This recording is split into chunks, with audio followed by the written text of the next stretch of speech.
Saya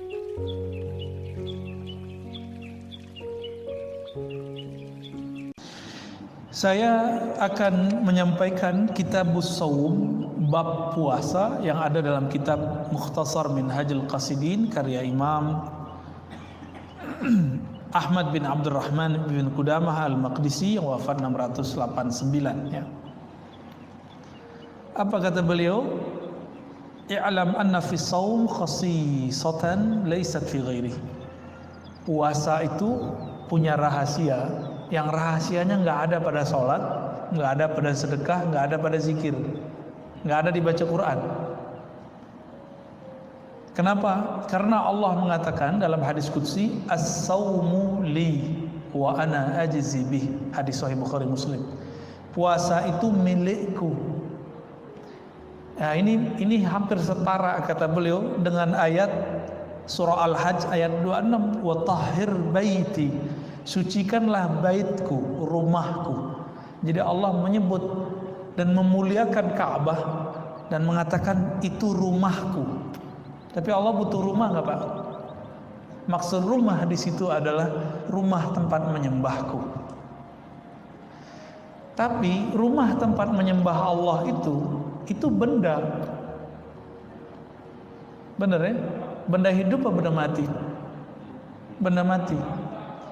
Benda mati itu dia menjadi bernilai ketika ada orang yang sholat di dalamnya.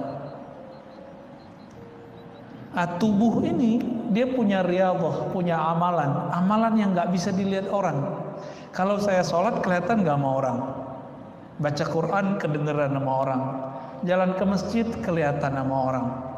Kalau kita puasa nggak ngasih tahu orang bakal tahu nggak? Istri kita nggak bakal tahu, pasangan kita nggak akan tahu, tetangga kita nggak tahu, bahkan mungkin ya apapun makhluk di sekitar kita nggak akan tahu kita ini lagi puasa atau bukan. Sampai kita bilang maaf aku lagi puasa, gitu. Tapi Nabi mengajarkan jangan ngaku puasa dalam bab sembarangan. Ngaku puasa itu kalau diajak berantem sama orang. Insa bahu ahadun aw syatamahu falyakul inni shaim.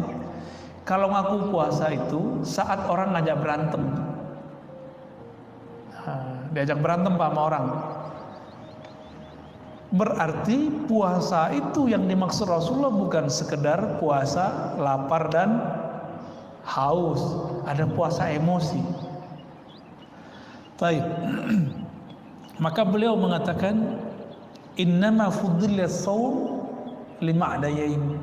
Puasa itu Allah tinggikan, Allah utamakan karena dua hal.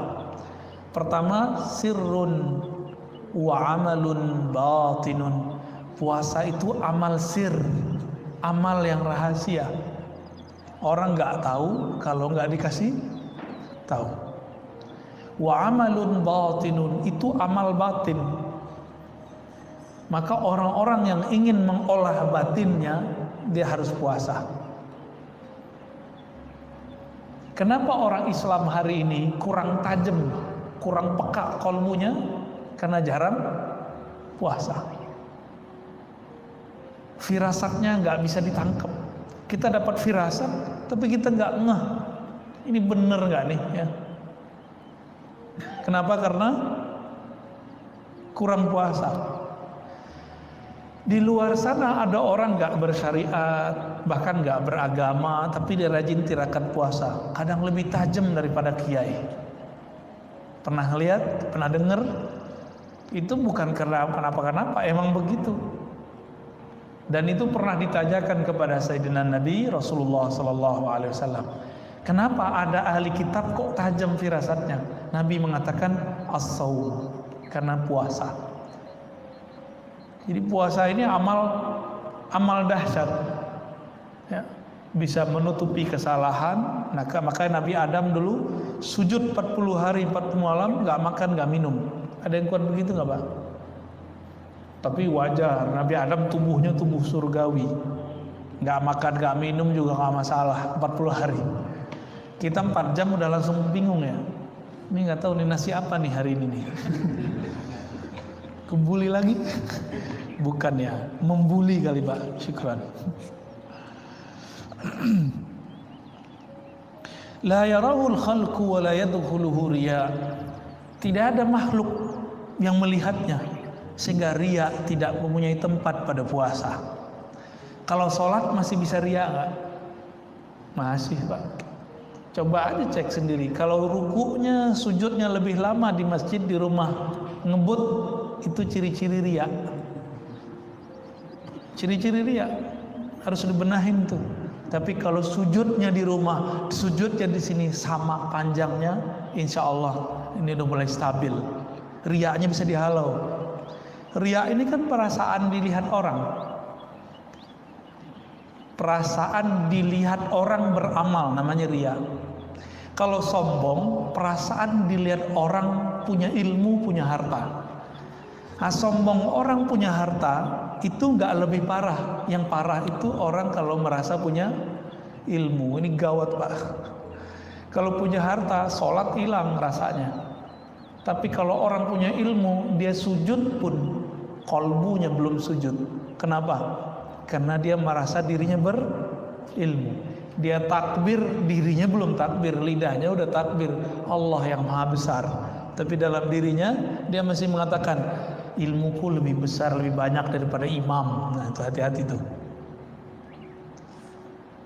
Jadi beda riya sama sombong apa? Ini kita ulang-ulang Pak. Dulu awal ngaji di sini saya pernah jelasin itu. Sombong ru'yatun nafs, ru'yatul ilm. Sombong itu saya melihat diri, merasa diri saya berilmu, merasa diri saya wali, merasa diri saya ini orang soleh, merasa diri saya ini lebih dekat kepada sunnah Nabi daripada yang lain, lebih aswaja dari yang lain. Ini hati-hati nih, sombong itu. Nah, kalau riya merasa diri beramal, karena merasa beramal ingin dipandang orang. Maka yang paling sering kena riya ini pengurus masjid Pak. Hati-hati Pak pengurus ya. Yang lebih parah lagi pendiri masjid. Nah, pendiri masjid ini gampang sekali setan mau menggugurkannya. Jadi setan tuh intai terus. Karena Allah itu ganti. Orang yang bangun masjid Allah bangunkan nanti surga. Allah bangunkan surga. Maka setan tuh nunggu supaya surga-surga yang sudah kita bangun itu, istana-istana yang sudah kita dapatkan itu kita merobohkan kembali. Gimana caranya? Dia nunggu kita konflik. Bapak yang dulu bangun masjid ditunggu konflik dengan pengurus baru. Nanti kalau udah konflik, setan ngomong, kamu bilang dong, ini masjid kalau bukan karena kamu nggak jadi. Tunggu aja Pak, nanti setiap masjid orang akan ngomong begini. Benar nggak? Dan saya udah ketemu sering orang-orang yang cuma jasanya beberapa di masjid ngomong, kalau bukan karena saya masjid ini nggak jadi. Dia sudah punya istana di surga, langsung roboh. Roboh semua itu. Nauzubillah min dzalik. Maka pengurus masjid, pendiri masjid, tolong jangan ungkit-ungkit yang begini, ya.